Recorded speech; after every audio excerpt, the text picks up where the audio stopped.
So although Krishna does not have any obligation, He can let us wait, but yet He is more eager than we are to have us come to Him. He is more eager than we are to have us come to Him. For one step we take to Krishna, He takes 10 steps to us. He is so anxious. Sanatana Goswami described that sometimes when the conditioned soul finally reaches Krishna, Krishna embraces him, crying, "I have been waiting for you for so long. I have been waiting for so long. What took you so long to come?"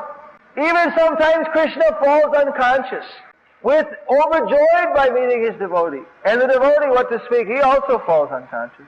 Krishna is so eager for us to come back to it. But we are just dragging our feet, making so many materialistic considerations. If we became a little bit interested in trying to do what Krishna wanted, trying to understand the mind of the spiritual master for delivering the fallen souls, and Krishna is so easily available, because He is more anxious than we can imagine for us to return to Him. But Krishna is not one to come, "No, just wait, Krishna, I have to finish this one thing.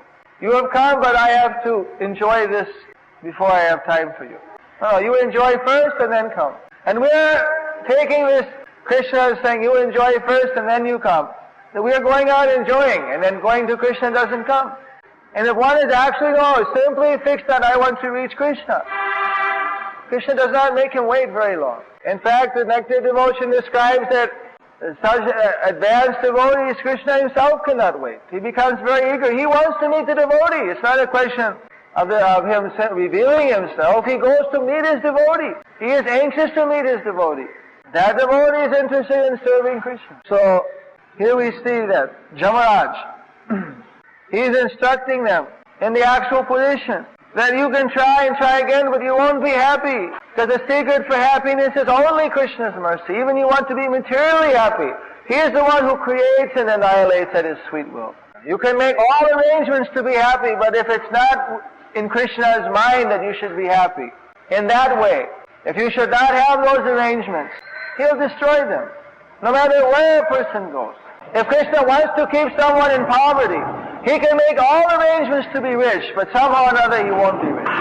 And if Krishna wants one to be rich, He can make all arrangements, but however he turns, money comes to him. So that's why Krishna says we should go on performing our duty and devotional service, depending upon Him.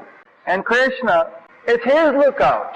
It's His lookout. And to whatever extent we can depend on Krishna, to that extent Krishna, He takes over our lives.